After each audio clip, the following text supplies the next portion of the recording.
दोबारा शुरू करो।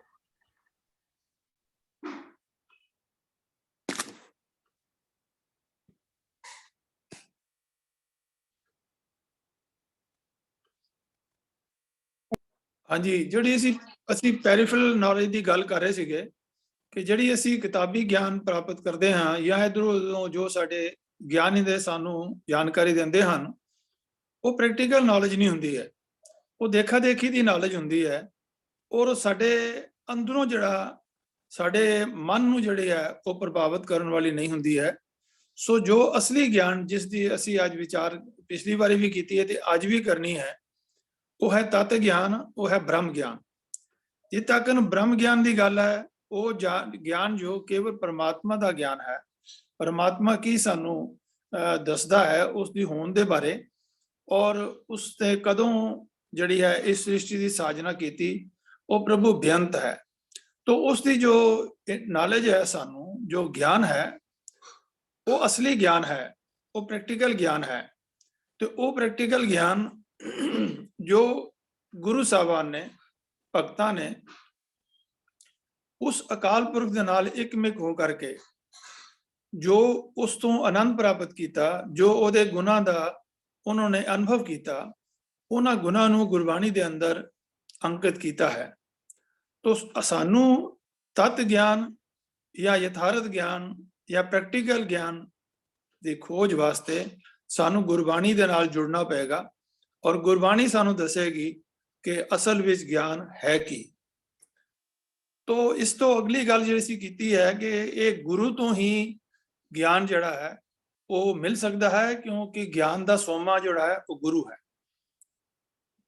ये जो ज्ञान की अवस्था है ये खेड़े की अवस्था है, ये निरपक्षता की अवस्था है। इस अवस्था दे विच पंज विकारां तो खलासी हुंदी है और प्रभु नाल सांझ बन जाती है और जीवन जड़ा है वो खुशहाल हो जाता है। तो जो ये जानकारी प्राप्त हो जाती है, जो ज्ञान असल तत्व ज्ञान सानू प्राप्त होता है तो साडे उपर माया के जड़े असर हैं वो खत्म हो जाते हैं।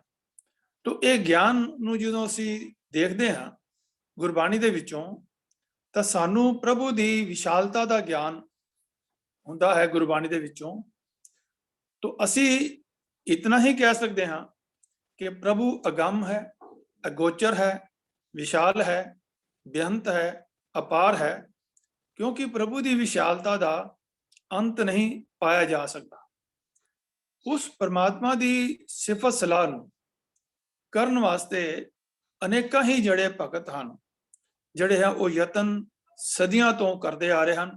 जो ही उन्होंने मन के अंदर धर्म के बारे कुछ सोचना शुरू किया, उन्होंने कुछ परमात्मा अद्वैत शक्ति जड़ी है उसका पता लगा कि ये सारी है शक्ति का बनाने वाला परमात्मा है जिसने ये सारी सृष्टि बनाई है, एक कुदरत का करता जो है कादर है। तो उन्होंने इस बारे वो गुणा की जड़ी है विचार करनी शुरू कर दी, जिसनों जपजी साहब दे विच ही गुरु नानक पातशाह जी ने आप अंकित किया है कि असंख भगत गुण ज्ञान विचार। अकाल पुरख की कुदरत विच अनगिनत भगत हैं जो अकाल पुरख के गुणा अते ज्ञान की विचार कर रहे हैं। असंख सती असंख दातार अनेक ही दानी ते दाते हैं। तो इस तरह परमात्मा की जो रचना है इसका अनुभव करने वास्ते, इसनों समझने वास्ते सदियों तो भगतां ने जड़ी है वो अलग अलग तरीके अपनाए हैं। कईयां ने समाधियां लगाइया हैं, किसी ने होर तप किए हैं, लेकिन परमात्मा क्योंकि बेअंत है तो आखिर ते सारे इसे ही नतीजे ते पहुंचे हैं कि उसनों असी सुन के कि परमात्मा वड्डा है, सारे असी वड्डा वड्डा आखी जा रहे हैं। सुन वड्डा आखै सब कोए, लेकिन अगों महाराज जी फरमाते हैं पर तू किड्डा वड्डा है, कितना बेअंत है, ये गल तेरा दर्शन कीतिया ही दसी जा सकती है। तेरा दर्शन कीतिया ही दसिया जा सकता है कि तू बहुत बेअंत है, पर कितना बेअंत है ये जड़े है वो कहा नहीं जा सकता। लेकिन जिन्होंने कोशिश भी की उन्होंने भी इसनों पूरी तरह बयान नहीं कर पाए, क्यों कि कहो कबीर गूंगा गुड़ खाया, पूछे तो क्या कहिए। कि एक साडे कोल इन्नी समर्था ही नहीं है कि असी उस अपने जिसने सानू रचा है रचनहार दे बारे असी कुछ ज्ञान दस सकीए। पिता का जन्म के जाने पूत कि अपने प्यो के जन्म बारे पुत्र की दस सकता है कि उस वेले की समा सी, किस तरह सी जिस मेरे पिता जी का जन्म होया। तो इस तरह परमात्मा के बारे भी क्यास लगाए गए हैं, लेकिन ये नहीं अंत पाया जा सकिया। तो कहने वाले तेरे रहे समाए, तेरे बराबर का होर कोई दसिया नहीं जा सकता, तेरे स्वरूप का बयान नहीं किया जा सकता। तेरी वडियाइयां आखण वाले आपा भुल के तेरे विच ही लीन हो जाते हैं।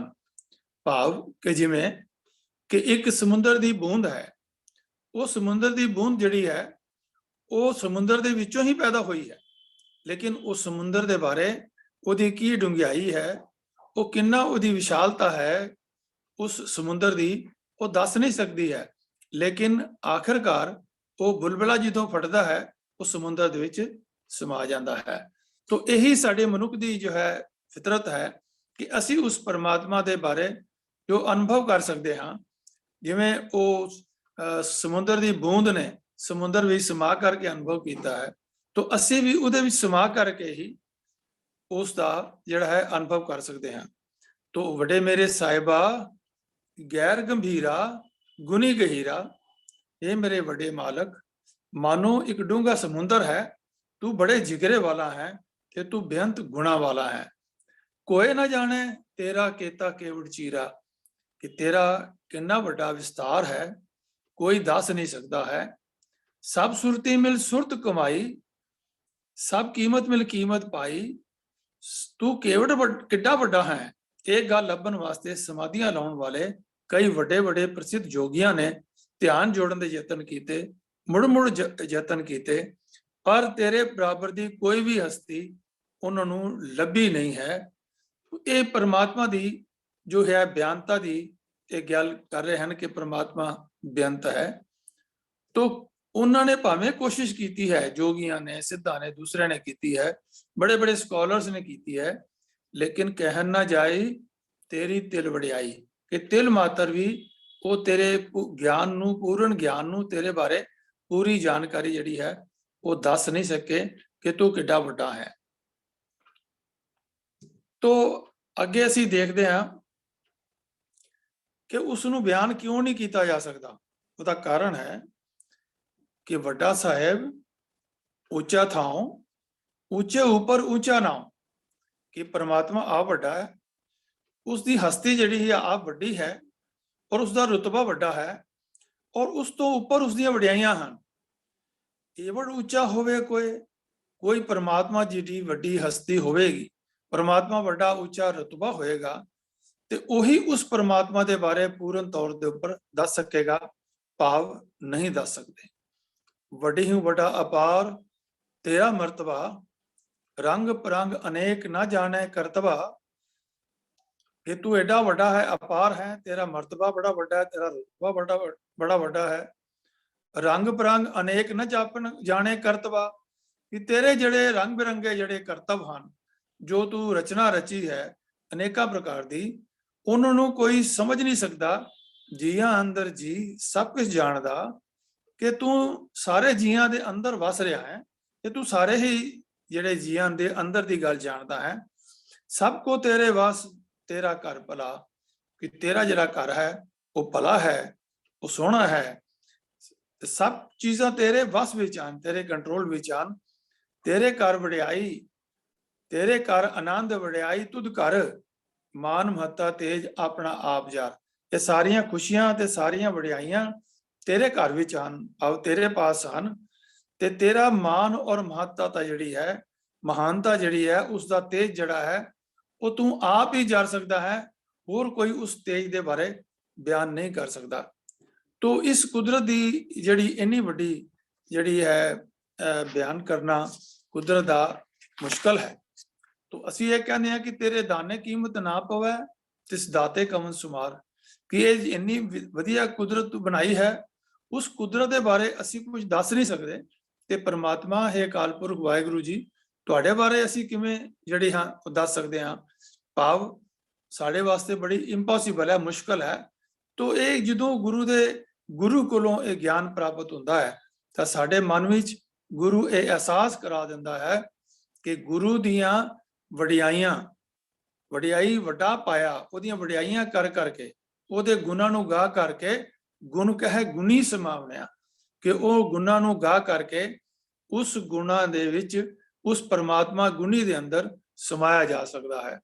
ਤੋ ਇਸ ਗੱਲ ਨੂੰ ਸਾਡੇ ਵਿੱਚ ਇਹ ਸਮਝਣ ਦੀ ਸਾਨੂੰ ਲੋੜ ਹੈ ਕਿ ਇੱਕ ਅਵਸਥਾ ਵਿੱਚ ਮਨੁੱਖ ਨੂੰ, ਜਿਸ ਅਵਸਥਾ ਦੇ ਵਿੱਚ ਅਸੀਂ ਗਿਆਨ ਖੰਡ ਦੀ ਗੱਲ ਕਰਦੇ ਹਾਂ, ਤੋ ਗਿਆਨ ਖੰਡ ਦੇ ਵਿੱਚ ਮਨੁੱਖ ਜਦੋਂ ਉਸ ਨੂੰ ਗਿਆਨ ਹਾਸਲ ਹੁੰਦਾ ਹੈ ਤਾਂ ਫਿਰ ਉਹ ਕਿਸ ਅਵਸਥਾ ਤੇ ਪਹੁੰਚਦਾ ਹੈ।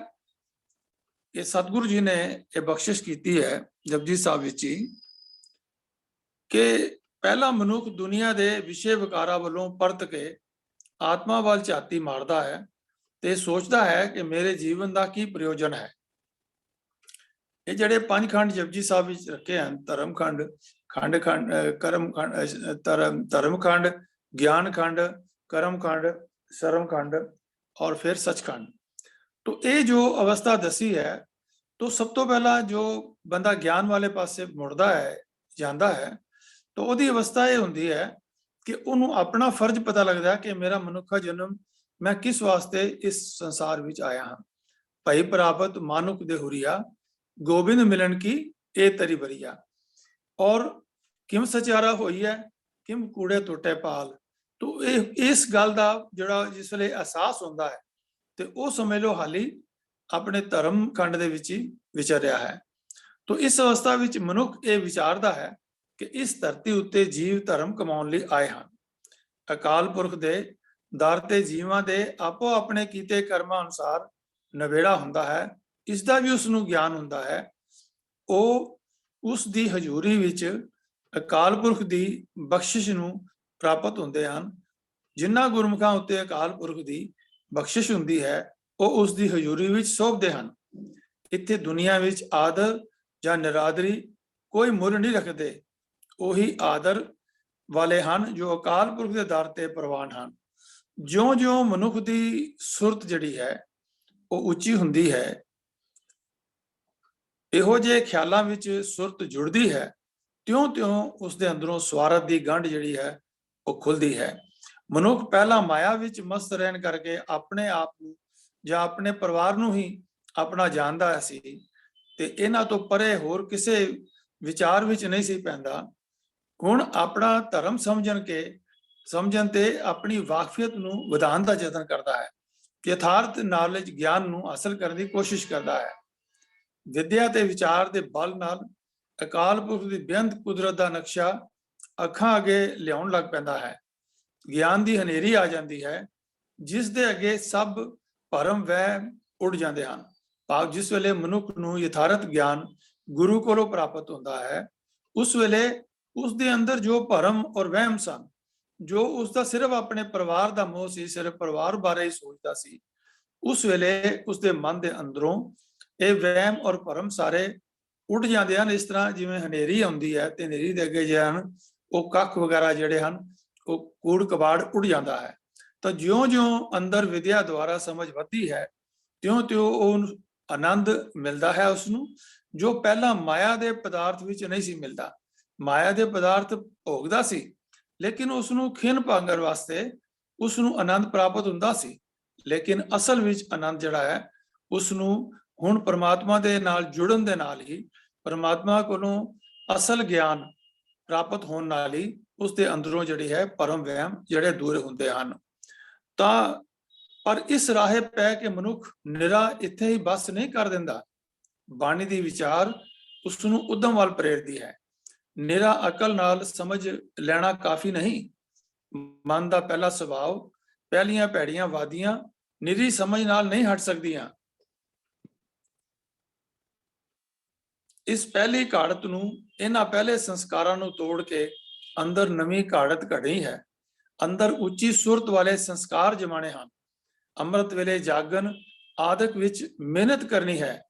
ਗਿਆਨ ਖੰਡ ਵਿੱਚ ਅਪੜਿਆ ਹੋਇਆ ਮਨੁੱਖ ਜਿਉਂ-ਜਿਉਂ ਇਹ ਮਿਹਨਤ ਕਰਦਾ ਹੈ, ਜਿਉਂ-ਜਿਉਂ ਗੁਰਮਤ ਵਾਲੀ ਨਵੀਂ ਘਾਲ ਘਾਲਦਾ ਹੈ, ਤਿਉਂ-ਤਿਉਂ ਉਹਦੇ ਮਨ ਨੂੰ ਮਾਨੋ ਸੋਹਣਾ ਰੂਪ ਚੜ੍ਹਦਾ ਹੈ। ਕਾਇਆ ਕੰਚਨ ਵਰਗੀ ਹੋਣ ਲੱਗ ਪੈਂਦੀ ਹੈ, ਚਵਗਨ ਵੰਨ ਚੜ੍ਹਨ ਲੱਗ ਜਾਂਦਾ ਹੈ। ਉਸ ਚਾਹੋ ਹੀ ਚਾਹੇ ਉਸਦੇ ਮਨ ਦੇ ਵਿੱਚ ਹੁੰਦਾ ਹੈ। ਉਸਦੇ ਅੰਦਰ ਜਰਾ ਵੀ ਸੁਸਤੀ ਜਾਂ ਗਿਰਾਵਟ ਜਿਹੜੀ ਹੈ ਉਹ ਗਿਲਾਨੀ ਨਹੀਂ ਰਹਿੰਦੀ। ਉੱਚੀ ਸੁਰਤ ਤੇ ਉੱਚੀ ਅਕਲ ਹੋ ਜਾਂਦੀ ਹੈ, ਮਨ ਵਿੱਚ ਜਾਗ ਆ ਜਾਂਦੀ ਹੈ, ਮਨੁੱਖ ਨੂੰ ਦੇਵਤਿਆਂ ਤੇ ਸਿੱਧਾਂ ਵਾਲੀ ਸੋਝੀ ਪੈ ਜਾਂਦੀ ਹੈ। ਇਹ ਅਵਸਥਾ ਸਰਮਖੰਡ ਵਿੱਚ ਜਿਹੜੀ ਹੈ ਉਹ ਲੈ ਜਾਂਦੀ ਹੈ। ਬਸ ਫੇਰ ਕੀ ਮਾਲਕ ਦੀ ਮਿਹਰ ਹੋ ਜਾਂਦੀ ਹੈ, ਅੰਦਰ ਅਕਾਲ ਪੁਰਖ ਬਲ ਭਰ ਦਿੰਦਾ ਹੈ। ਆਤਮਾ ਵਿਕਾਰਾਂ ਵੰਨੀ ਡੋਲਦਾ ਨਹੀਂ, ਬਾਹਰ ਵੀ ਸਭ ਥਾਈਂ ਉਹੀ ਸਿਰਜਣਹਾਰ ਹੀ ਦਿਸਦਾ ਹੈ। ਮਨ ਸਦਾ ਨਿਰੰਕਾਰ ਦੀ ਯਾਦ ਵਿੱਚ ਪਰੋਤਾ ਰਹਿੰਦਾ ਹੈ। ਦਿਨ ਰਾਤੀ ਅਰਾਧੋ ਪਿਆਰੋ, ਨਿਮਕ ਨਾ ਕੀਜੇ ਢੀਲਾ। ਉਹ ਫਿਰ ਜਰਾ ਵੀ ਢਿਲਾਈ ਨਹੀਂ ਕਰਦਾ ਤੇ ਉਹ ਆਪਣੀ ਸੁਰਤ ਨੂੰ ਵਿਸ਼ੇ ਵਿਕਾਰਾਂ ਵੱਲੋਂ ਹਟਾ ਕੇ ਪਰਮਾਤਮਾ ਦੇ ਨਾਲ ਸਿਮਰਨ ਵਿੱਚ, ਨਾਮ ਸਿਮਰਨ ਵਿੱਚ, ਸੇਵਾ ਵਿੱਚ ਉਹ ਬਤੀਤ ਕਰਦਾ ਹੈ। ਉਹਨਾਂ ਨੂੰ ਫਿਰ ਜੰਮਣ ਮਰਨ ਦਾ ਭੌ ਕਾਹਦਾ? ਭਾਵ ਉਹਨਾਂ ਨੂੰ ਇਹ ਨਹੀਂ ਕਿ ਮੈਨੂੰ ਮੌਤ ਆਣੀ ਹੈ, ਮੈਂ ਮੌਤ ਆਣੀ, ਮੈਂ ਮਰਨਾ, ਮੈਂ ਮਰਨਾ। ਤੋਂ ਮੌਤ ਦੇ ਉੱਪਰ ਤਾਂ ਉਹ ਜਿੱਤ ਪ੍ਰਾਪਤ ਕਰ ਲੈਂਦਾ ਹੈ। ਉਹਨੂੰ ਪਤਾ ਹੈ ਕਿ ਮੇਰਾ ਜਿਹੜਾ ਸੰਸਾਰ ਦੇ ਵਿੱਚ ਜਿਹੜਾ ਮੈਨੂੰ ਸਵਾਸ ਮਿਲੇ ਹਨ, ਉਹ ਸਵਾਸ ਮੈਂ ਸਫਲੇ ਕਰਨੇ ਹਨ ਤੇ ਸਫਲਾ ਕਰਕੇ ਹੀ ਮੇਰਾ ਜੀਵਨ ਸਫਲ ਹੋਏਗਾ। ਤੇ ਫਿਰ ਮੈਂ ਗੁਰੂ ਦੇ ਨਾਲ, ਪਰਮਾਤਮਾ ਦੇ ਨਾਲ, ਅਕਾਲ ਪੁਰਖ ਦੇ ਵਿੱਚ ਜਿਉਂਦਿਆਂ ਹੀ ਮੈਂ ਮੁਕਤੀ ਹਾਸਲ ਕਰਨੀ ਹੈ। ਤਾਂ ਉਹਨਾਂ ਦੇ ਮਨ ਵਿੱਚ ਸਦਾ ਖੜਾਓ ਹੀ ਖੜਾਓ ਰਹਿੰਦਾ ਹੈ। ਨਾਨਕ ਭਗਤਾਂ ਸਦਾ ਵਿਗਾਸ, ਸੁਣਿਆ ਦੁੱਖ ਪਾਪ ਕਾ ਨਾਸ। ਤੇ ਹਮੇਸ਼ਾ ਹੀ ਜਿਹੜਾ ਹੈ ਮਨ ਦੇ ਵਿੱਚ ਖੜਾਓ ਰਹਿੰਦਾ ਹੈ, ਢਹਿੰਦੀਆਂ ਕਲਾਂ ਵਿੱਚ ਇਹ ਨਹੀਂ ਜਾਂਦੇ। ਇਹ ਅਵਸਥਾ ਕਰਮਖੰਡ ਦੀ ਹੋ ਜਾਂਦੀ ਹੈ। ਤਾਂ ਅਕਾਲ ਪੁਰਖ ਦੀ ਮਿਹਰ ਦੇ ਪਾਤਰ ਬਣ ਕੇ ਆਖਰ ਪੰਜਵੇਂ ਖੰਡ ਵਿੱਚ ਜਾ ਨਿਵਾਸ ਹੁੰਦਾ ਹੈ। ਭਾਵ ਅਕਾਲ ਪੁਰਖ ਨਾਲ ਇੱਕਮਿਕ ਹੋ ਜਾਂਦੇ ਹਨ, ਤੁਰ ਉਸ ਜੋਤ ਦੀ ਹਜ਼ੂਰੀ ਵਿੱਚ ਅਪੜ ਜਾਂਦੇ ਹਨ ਜੋ ਸਾਰਿਆਂ ਜੀਆਂ ਦੀ ਸੰਭਾਲ ਕਰ ਰਿਹਾ ਹੈ ਅਤੇ ਜਿਸ ਦਾ ਹੁਕਮ ਸਾਰੇ ਪਾਸੇ ਹੀ ਵਰਤ ਰਿਹਾ ਹੈ। ਤੋਂ ਅਸੀਂ ਦੇਖਦੇ ਹਾਂ ਕਿ ਸਾਨੂੰ ਜਿੱਥੇ ਪਰਮਾਤਮਾ ਦੇ ਬਾਰੇ ਬ੍ਰਹਮ ਗਿਆਨ ਦੀ ਜਿੱਥੇ ਪ੍ਰਾਪਤੀ ਹੁੰਦੀ ਹੈ, ਉੱਥੇ ਸਾਨੂੰ ਇਹ ਵੀ ਪਤਾ ਲੱਗਦਾ ਹੈ ਕਿ ਜੋ ਸੰਸਾਰ ਦੇ ਵਿੱਚ ਜਿਨ੍ਹਾਂ ਦੀ ਬਹੁਤ ਪੂਜਾ ਹੁੰਦੀ ਹੈ, ਜਿਨ੍ਹਾਂ ਨੂੰ ਸੰਸਾਰ ਦਾ ਕਰਤਾ ਮੰਨਿਆ ਜਾਂਦਾ ਹੈ, ਜਿਹੜਾ ਸੰਸਾਰ ਨੂੰ ਪਾਲਣ ਵਾਲਾ ਮੰਨਿਆ ਜਾਂਦਾ ਹੈ, ਜਿਹੜਾ ਸੰਸਾਰ ਨੂੰ ਸਮੇਟਣ ਵਾਲਾ ਮੰਨਿਆ ਜਾਂਦਾ ਹੈ, ਉਹ ਇੱਕ ਨਹੀਂ, ਉਹ ਕਈ ਹਨ। ਤਾਂ ਸਾਨੂੰ ਜਪਜੀ ਸਾਹਿਬ ਵਿੱਚ ਹੀ ਸਤਿਗੁਰੂ ਗੁਰੂ ਨਾਨਕ ਦੇਵ ਪਾਤਸ਼ਾਹ ਜੀ ਸਾਨੂੰ ਬਖਸ਼ਿਸ਼ ਕਰਦੇ ਹਨ ਕਿ ਕੇਤੇ ਪਵਨ ਪਾਣੀ ਵੈ ਸੰਤਰ, ਕੇਤੇ ਕਾਨ ਮਹੇਸ਼। ਕੇਤੇ ਹੀ ਕ੍ਰਿਸ਼ਨ ਵਰਗੇ ਔਰ ਕੇਤੇ ਹੀ ਸ਼ਿਵਜੀ ਵਰਗੇ ਹਨ। ਕੇਤੇ ਬਰੇ ਘਾੜ ਰੂਪ ਰੰਗ ਕੇ ਵੇਸ, ਔਰ ਕਿੰਨੇ ਹੀ ਜਿਹੜੇ ਹਨ ਉਹ ਬ੍ਰਹਮੇ ਪੈਦਾ ਕੀਤੇ ਜਾ ਰਹੇ ਹਨ, ਜਿਨ੍ਹਾਂ ਦੇ ਕਈ ਰੂਪ ਹਨ, ਕਈ ਰੰਗ ਤੇ ਕਈ ਵੇਸ ਹਨ। तो इस विचार बारे सानू होर भी लिटरेचर दे विचों मिलता है कि एक शिव पाए, एक गए, एक फिर पाए। रामचंद्र कृष्ण के अवतार भी अनेक हैं, ब्रह्मा और विष्णु केते गणे ना परत एते। तो इन्हें दे किन्ने ही परतां पईयां होण, कदों दे अकाल पुरख ने जो इस सृष्टि की साजना का काम विच लाए हुए हैं। तो ये असली कोई इन्हां दे अपनी होंद नहीं है, ये अकाल पुरख के दर ते करिंदे हन ਜਿਹੜੇ ਕਿ ਉਸਦੇ ਦੱਸੇ ਹੋਏ ਤਰੀਕੇ ਦੇ ਨਾਲ ਕੰਮ ਕਰਦੇ ਹਨ। ਕੇਤੇ ਬਰਮੇ ਘਾੜਤ ਘੜੀਆਂ ਰੂਪ ਰੰਗ ਕੇ ਵੇਸ, ਕਈ ਵੇਸਾਂ ਦੇ ਇਸ ਕੇ ਦੇ ਅਰਥ ਲਈ ਹਾਂਜੀ ਤੋਂ ਘਾੜਤ ਵਿੱਚ ਘੜੀਂਦੇ ਹਨ, ਪੈਦਾ ਕੀਤੇ ਜਾ ਰਹੇ ਹਨ। ਤੋਂ ਕੇਤੀਆਂ ਕਰਮ ਭੂਮੀ ਮੇਰ ਕੇਤੇ, ਕੇਤੇ ਧੂਪ ਦੇਸ਼। ਅਕਾਲ ਪੁਰਖ ਦੀ ਕੁਦਰਤ ਵਿੱਚ ਬੇਅੰਤ ਧਰਤੀਆਂ ਹਨ, ਬੇਅੰਤ ਮੇਰੂ ਪਰਬਤ ਹਨ, ਬੇਅੰਤ ਧਰੂਪ ਭਗਤ ਤੇ ਉਹਨਾਂ ਦੇ ਉਪਦੇਸ਼ ਹਨ। केते इंद चंद सूर केते, केते मंडल देश। बेअंत इंद्र देवते, चंद्रमा, बेअंत सूरज ਅਤੇ ਬੇਅੰਤ ਭਵਨ ਚੱਕਰ ਹਨ। तो ਇੱਥੇ ਦੇਖੋ ਕਿ ਗੁਰਬਾਣੀ ਦੇ ਵਿੱਚ ਸਾਨੂੰ ਕਿੰਨੀ ਗਿਆਨ ਜਿਹੜਾ ਹੈ ਉਹ ਸਤਿਗੁਰੂ ਗੁਰੂ ਨਾਨਕ ਦੇਵ ਪਾਤਸ਼ਾਹ ਜੀ ਸਾਨੂੰ ਬਖਸ਼ਿਸ਼ ਕਰ ਰਹੇ ਹਨ। केते सिद्ध बुद्ध नाथ केते, केते देवी वेस। ਸਾਨੂੰ ਹਿਸਟਰੀ ਦੇ ਵਿੱਚੋਂ ਇੱਕ ਮਹਾਤਮਾ ਬੁੱਧ ਦਾ ਜ਼ਿਕਰ ਮਿਲਦਾ ਹੈ। ਸਾਨੂੰ ਕੁਝ ਸਿੱਧਾਂ ਦੇ ਵਾਲੇ ਸਿੱਧ 84 ਮੰਡਲੀ ਦਾ ਜ਼ਿਕਰ ਹੁੰਦਾ ਹੈ, ਲੇਕਿਨ ਇੱਥੇ ਕਿ ਇੱਕ ਜਿਹੜੀਆਂ ਦੇਵੀਆਂ 16 ਖੋਸ਼ਟਾ ਮਾਤਰ ਦੇਵੀਆਂ 16 ਦੇਵੀਆਂ ਦਾ ਜ਼ਿਕਰ ਆਉਂਦਾ ਹੈ। ਨਾਥ ਜਿਹੜੇ ਹਨ ਗੋਰਖਨਾਥ, ਇਹਨਾਂ ਦਾ ਜ਼ਿਕਰ ਆਉਂਦਾ, ਭੰਗਰ ਨਾਥ ਦਾ ਜ਼ਿਕਰ ਆਉਂਦਾ। ਲੇਕਿਨ ਇੱਥੇ ਸਤਿਗੁਰੂ ਗੁਰੂ ਨਾਨਕ ਪਾਤਸ਼ਾਹ ਜੀ ਫਰਮਾ ਰਹੇ ਹਨ ਕਿ ਕੇਤੇ ਸਿੱਧ ਬੁੱਧ ਨਾਥ ਕੇਤੇ, ਕੇਤੇ ਦੇਵੀ ਵੇਸ, ਕੇਤੇ ਦੇਵ ਦਾਨਵ ਮੁਨ ਕੇਤੇ, ਕੇਤੇ ਰਤਨ ਸਮੁਨ। ਅਕਾਲ ਪੁਰਖ ਦੀ ਰਚਨਾ ਬੇਅੰਤ ਦੇਵਤੇ ਹਨ ਅਤੇ ਦੈਂਤ ਹਨ, ਬੇਅੰਤ ਮੁਨੀ ਹਨ, ਬੇਅੰਤ ਪ੍ਰਕਾਰ ਦੇ ਰਤਨ ਤੇ ਰਤਨਾਂ ਦੇ ਸਮੁੰਦਰ ਹਨ। ਇਹਨਾਂ ਦਾ ਵੀ ਜਿਹੜਾ ਹੈ ਉਹ ਅੰਤ ਨਹੀਂ ਹੈ। ਕੇਤੀਆਂ ਖਾਣੀ ਕੇਤੀਆਂ ਬਾਣੀ, ਕੇਤੇ ਪਾਤ ਨਰਿੰਦ। ਤੋ ਇੱਥੋਂ ਦੇਖੋ ਗਿਆਨ ਦੀ ਗੱਲ ਹੈ, ਤਾਂ ਹੀ ਕਿਹਾ ਵੀ ਗਿਆਨ ਦੀ ਆਂधी ਅੰਧੀ ਹਨੇਰੀ ਆਂਦੀ ਹੈ ਤੇ ਫਿਰ ਸਾਰੇ ਭਰਮ ਟੁੱਟ ਜਾਂਦੇ ਹਨ। ਇਹ ਸਾਡੇ ਭਰਮਾਂ ਵਿੱਚ ਕੀ ਹੈ ਕਿ ਚਾਰ ਹੀ ਜਿਹੜੀਆਂ ਹਨ ਖਾਣੀਆਂ ਹਨ, ਅੰਡਜ ਜੇਰਜ ਉਤਪਜ ਸੇਤਜ। ਔਰ ਬਾਣੀਆਂ ਵੀ ਜਿਹੜੀਆਂ ਹਨ ਉਹ ਇਸ ਤਰ੍ਹਾਂ ਹੀ ਹੈ ਕਿ ਬੇਅੰਤ ਖਾਣੀਆਂ ਹਨ ਤੇ ਜੀਵਾਂ ਦੀਆਂ ਬੋਲੀਆਂ ਵੀ ਚਾਰ ਨਹੀਂ, ਬੇਅੰਤ ਬਾਣੀਆਂ ਹਨ ਅਰੇ ਬੇਅੰਤ ਪਾਤਸ਼ਾਹ ਤੇ ਰਾਜੇ ਹਨ। ਕੇਤੀਆਂ ਸੁਰਤੀ ਸੇਵਕ ਕੇਤੇ ਨਾਨਕ ਅੰਤਰਾਂਤ।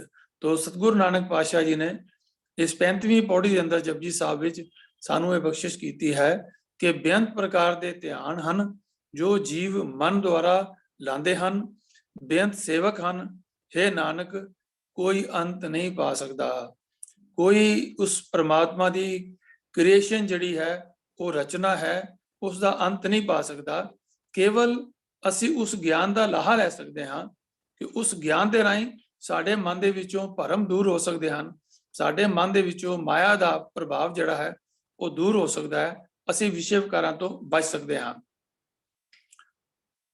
ਤੋ ਆਪੇ ਜਿਹੜਾ ਹੈ ਪ੍ਰਮਾਤਮਾ ਦਇਆ ਕਰਦਾ ਹੈ, ਜਿਹੜੇ ਜੀਵ ਉਸ ਦੇ ਗਿਆਨ ਪ੍ਰਾਪਤ ਕਰਕੇ ਉਸ ਨੂੰ ਆਪਣੇ ਮਨ ਨੂੰ ਪਵਿੱਤਰ ਕਰਦੇ ਹਨ, ਆਪਣੇ ਬਚਨਾਂ ਨੂੰ ਪਵਿੱਤਰ ਕਰਦੇ ਹਨ ਔਰ ਆਪਣੇ ਕਰਮਾਂ ਦੇ ਵਿੱਚ ਉਸ ਅਨੁਸਾਰ ਸਤਿਗੁਰ ਕੀ ਬਾਣੀ ਸਤ ਸਰੂਪ ਹੈ, ਗੁਰਬਾਣੀ ਬਣੀ ਹੈ। ਤੋ ਗੁਰਬਾਣੀ ਅਨੁਸਾਰ ਜਿਹੜੇ ਆਪਣੇ ਜੀਵਨ ਨੂੰ ਢਾਲਦੇ ਹਨ ਤਾਂ ਆਪੇ ਦਇਆ ਕਰ ਪ੍ਰਭ ਦਾਤੇ ਨਾਨਕ ਅੰਕ ਸਮਾਵੈ। ਤੋ हे ਨਾਨਕ, हे ਦਾਤਾਰ, हे ਪ੍ਰਭੂ, ਜਿਸ ਮਨੁੱਖ ਤੇ ਤੂੰ ਆਪਣੀ ਹੀ ਮਿਹਰ ਕਰਦਾ ਹੈ, ਉਸ ਨੂੰ ਗਿਆਨ ਦੀ ਬਖਸ਼ਿਸ਼ ਕਰਦਾ ਹੈ, ਉਹਨਾਂ ਨੂੰ ਗਿਆਨ ਵਾਲੇ ਪਾਸੇ ਲਗਾਉਣਾ ਹੈ, ਨਾਮ ਸਿਮਰਨ ਦੀ ਬਖਸ਼ਿਸ਼ ਕਰਦਾ ਹੈ ਤੇ ਉਹ ਤੇਰੇ ਚਰਨਾਂ ਵਿੱਚ ਜਿਹੜੇ ਹਨ ਉਹ ਲੀਨ ਹੋ ਜਾਂਦੇ ਹਨ। ਤਾਂ ਇੱਥੇ ਅਸੀਂ ਦੇਖਿਆ ਕਿ ਪਰਮਾਤਮਾ ਦੀ ਬੇਅੰਤਤਾ ਦੇ ਬਾਰੇ ਗੁਰੂ ਨਾਨਕ ਪਾਤਸ਼ਾਹ ਜੀ ਨੇ ਸਾਨੂੰ ਕਿਸ ਤਰ੍ਹਾਂ ਜਿਹੜਾ ਹੈ ਸਮਝਾਇਆ ਹੈ। ਫਿਰ ਸਾਨੂੰ ਇਸ ਬੇਅੰਤ ਕੁਦਰਤ ਦੇ ਵਿੱਚੋਂ ਇਹ ਵੀ ਪਤਾ ਲੱਗਦਾ ਹੈ ਕਿ ਜੋ ਕੁਦਰਤ ਦੇ ਵਿੱਚ ਜਿਵੇਂ ਅਸੀਂ ਦੇਖਦੇ ਹਾਂ ਕਿ ਕਿਸੇ ਨੇ ਪਿੱਪਲ ਦੇਖਿਆ ਤੇ ਪਿੱਪਲ ਨੂੰ ਦੇਵਤਾ ਬਣਾ ਲਿਆ, ਕਿਸੇ ਨੇ ਹਵਾ ਤੇਜ਼ ਚੱਲੀ ਤਾਂ ਉਸ ਨੂੰ ਵੀ ਦੇਵਤਾ ਮੰਨ ਲਿਆ, ਕਿਸੇ ਨੇ ਮੀਂਹ ਜ਼ਿਆਦਾ ਪੈ ਗਿਆ ਤੇ ਉਸ ਨੂੰ ਅੰਦਰ ਦੇਵਤਾ ਮੰਨ ਲਿਆ, ਜੇ ਅੱਗ ਹੈ ਅੱਗ ਨੇ ਕਿਤੇ ਸਾੜ ਦਿੱਤਾ ਤੇ ਅੱਗ ਨੂੰ ਵੀ ਦੇਵਤਾ ਮੰਨ ਲਿਆ। ਤੇ ਅਸੀਂ ਜਿਹੜੇ ਦਰਿਆ ਨੇ ਉਹ ਦਰਿਆਵਾਂ ਨੂੰ ਵੀ ਅਸੀਂ ਅੱਜ ਤੱਕ ਵੀ ਜਿਹੜੇ ਪੂਜਦੇ ਹਾਂ।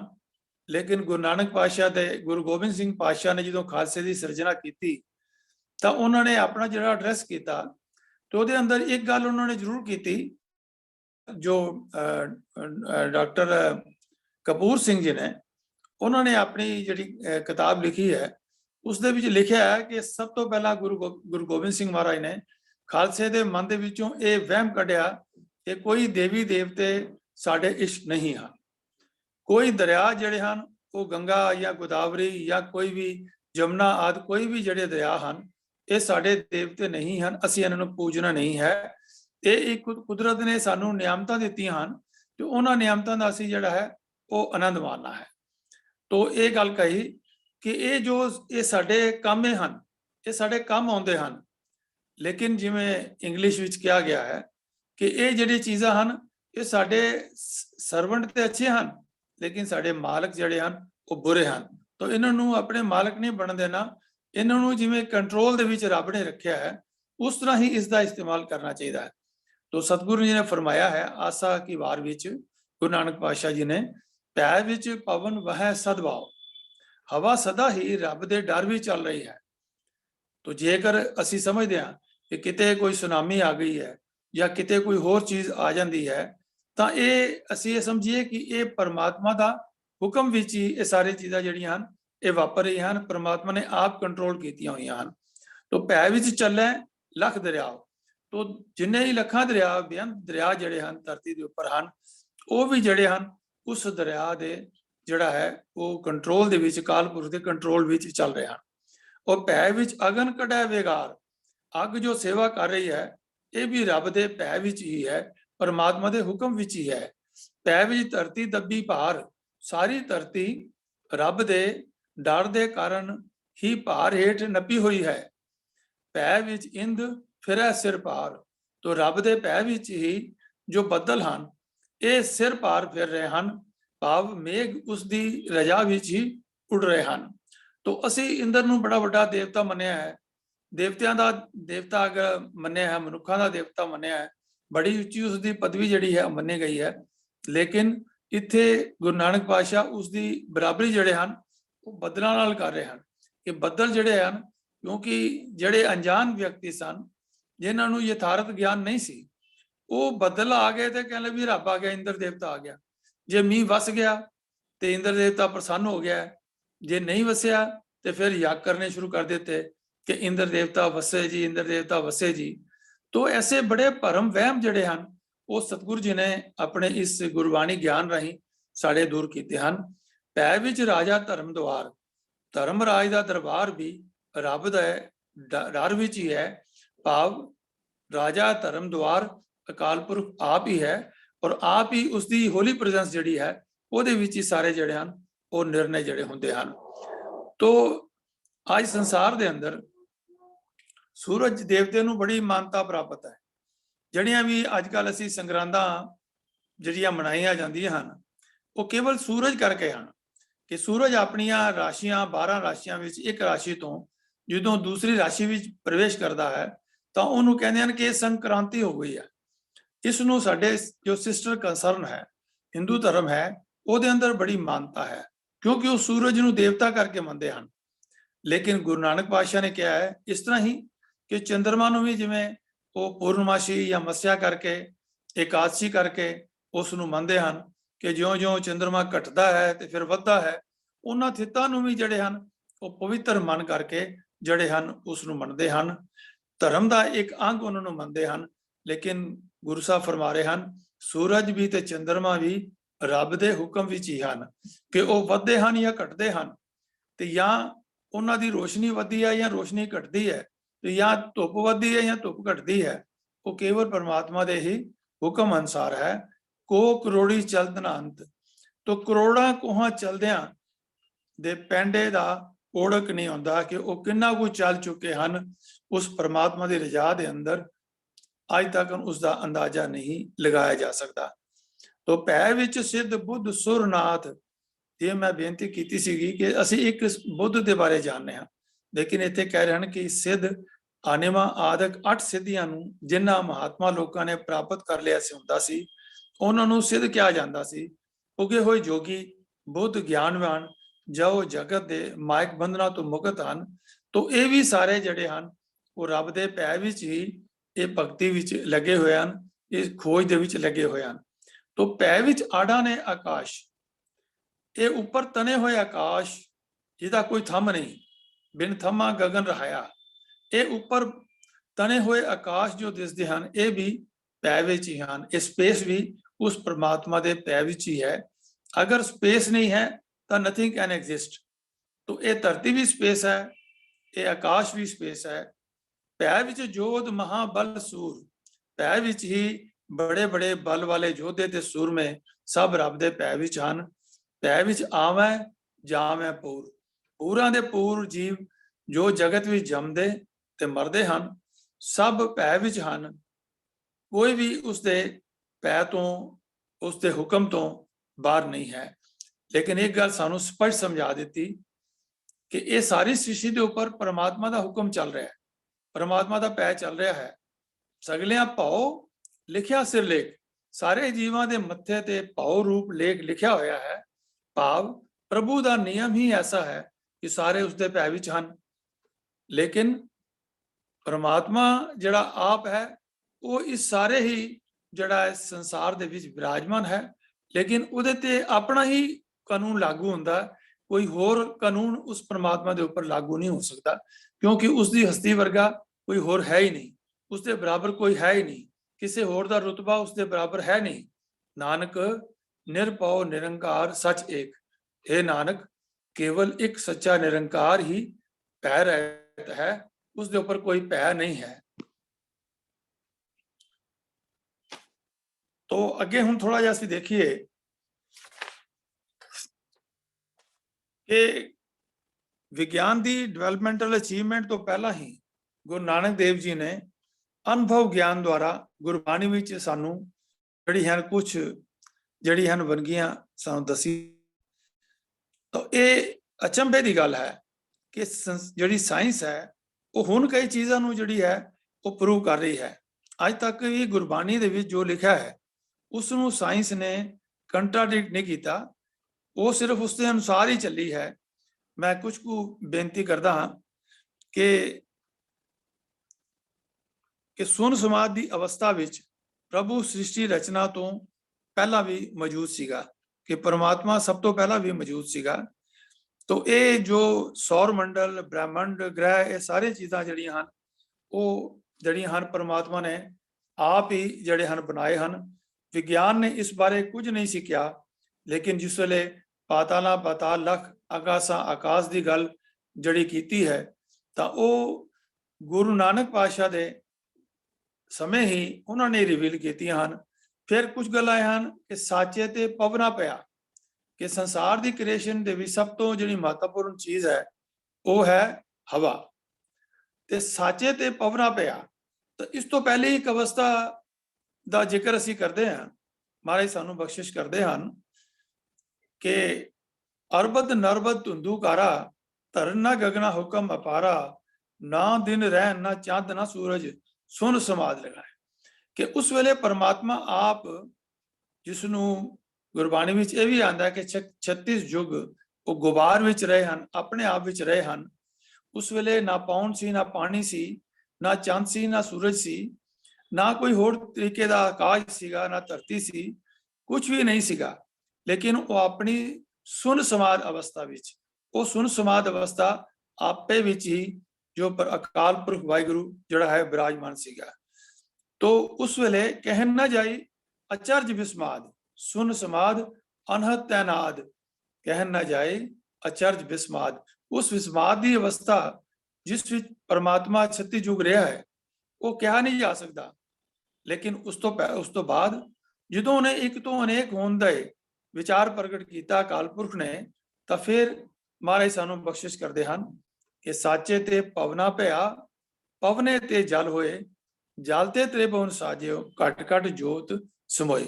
फिर उन्होंने सब तो पहला जड़ी है गैसिस क्रिएट कीतियां। God created gases in the first instance. फिर जो गैसिस नू कंबाइन करके फिर उसका जल बनया, पानी बनया, वाटर बनया। साचे ते पवना पिया पवने ते जल होए। जिवें असीं गल करते हैं कि हाइड्रोजन 2 मॉलिक्यूल और एक ऑक्सीजन का मॉलिक्यूल मिल करके पानी की जिहड़ी है वो बनतर बन जाती है। ये साइंस की जिहड़ी है उन्हें बाद भी दस्या कि पानी दे विच की कंस्टिट्यूएंट की है, लेकिन इसनू बनाने वाला परमात्मा है। इस हवा नू बनाने वाला परमात्मा है, गैसिस नू बनाने वाला परमात्मा है। जे ऑक्सीजन नहीं है तो जिहड़ी है लाइफ खत्म हो जाएगी, जे पानी नहीं तो लाइफ खत्म हो जाएगी। अज साइंस वाले दूजे दूजे ग्रहां के उपर जा करके प्लैनेट्स से जा करके उत्थे जिहड़ी हन वो लभदे हन कि इत्थे पानी है, इत्थे हवा है, ताकि उतों पता लग सके कि ये परमात्मा की सृष्टि जिहड़ी है वो होर किस जगह के उपर जिहड़ी है जो ह्यूमन लाइफ जिहड़ी है। तो ये ब्रह्मंडा की विशालता ग्रहां सौर मंडलों का जिक्र गुरु नानक देव जी ने उदों किया जदों विग्यानियों ने इस बारे कुछ भी नहीं सीखिया। वो असीं देखते हाँ कि इन्नी deep study deep knowledge Guru Nanak पातशाह ने सानू बख्शिश की है कि आसा की वार भी सकते हैं कि गोहे ते लकड़ी अंदर कीड़ा होए। साइंस ने कदों जाके इसका पता किया तो गुरु नानक पातशाह किस समय भी सानू इस बारे जानकारी दे रहे हैं कि वो कीड़ा जिहड़ा है वो गोहे के अंदर भी है।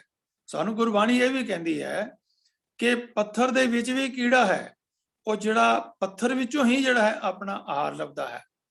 तो जो सारा समुंदर है समुंदर दे विच भी महाराज सानू बख्शिश करते हैं कि इहदे विच भी कोई दुकाना नहीं लगी हुई, उत्थे हट ना चले ना कोई किरस करे, जियां का हार जी खाना ए करे, कि उस समुद्र के अंदर ही जो एक जीव है वो दूसरे जीव ਨੂੰ खा रहा है, और जंगल ਦੇ ਵਿੱਚ भी है जिवें सर्वाइवल ऑफ द फिटेस्ट है, एक जानवर दूसरे जानवर ਨੂੰ खा करके अपनी जिहड़ी है वो भुख ਨੂੰ मिटा रहा है। और ਜਿਹੜੇ जानवर ਖੁੰਖਾਰ जानवर नहीं ਹਨ ਉਹਨਾਂ ਵਾਸਤੇ ਜਿਹੜੇ ਪੇੜਾਂ ਦੇ ਉੱਤੇ ਜਿਹੜੇ ਹਨ ਫਲ ਲਗਾਏ ਹਨ, और संसार ਦੇ ਵਿੱਚ खुशबू पैदा ਕਰਨ ਵਾਸਤੇ ਜਿਹੜੇ ਹਨ फुल लगाए ਹਨ।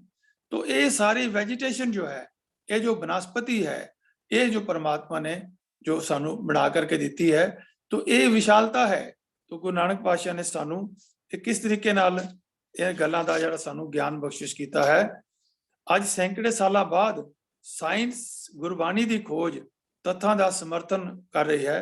प्रभु नाल जुड़ियां रूहां आत्मावां नू सारा यथार्थ व्यापक ज्ञान जो है वो सैकड़े सालों तो परमात्मा की बख्शिश नाल उन्होंने प्राप्त होंदा रहा है। सहजे ही उन्होंने ये ज्ञान प्राप्त हो जाता है। सुनिया सिद्ध पीर सुरनाथ, सुनिया धरत धवल आकाश। तो इस तरह का जो ज्ञान है धरती के बारे और संसार के बारे कि ये धरती किस दे आसरे खड़ी है, ये भी गुरु नानक पातशाह ने सानू बख्शिश की है। पहला ये मिथ्यास सीगा, मिथ्या ज्ञान सीगा कि धरती नू कोई कहता सी कि शेषनाग ने फड़िया होया है, तो कोई कहता सीगा कि इस नू थले जो बैल है उसने इस नू अपने जिहड़ा है वो कंट्रोल विच कीता होया। ते जदों एक जिहड़ा सिंह तो दूसरे सिंह विच लैके जाता है तो उस वेले जिहड़ा भुचाल आ जाता है। लेकिन महाराज ने कहा कि धौल धर्म दया का पूत, संतोख थाप रखिया जिन सूत, जे को बुझे होवे सचियार, तवले ऊपर केता पार।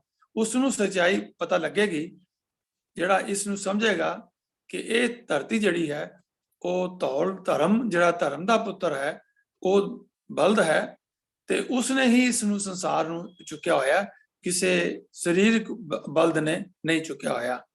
तो परमात्मा का जिहड़ा है ये ज्ञान इंद्रियां का विषय नहीं है। अनुभव द्वारा इस सूझबूझ के परमात्मा का ज्ञान प्राप्त होता है। प्रभ अनुभव प्रकाश है, अमितोज है। तो रब दे नेड़े मानो दिल लैके जाता है, दिमाग नहीं लैके जाता, बुद्धि नहीं, प्रीतम के देश कैसे बातों से जाइए।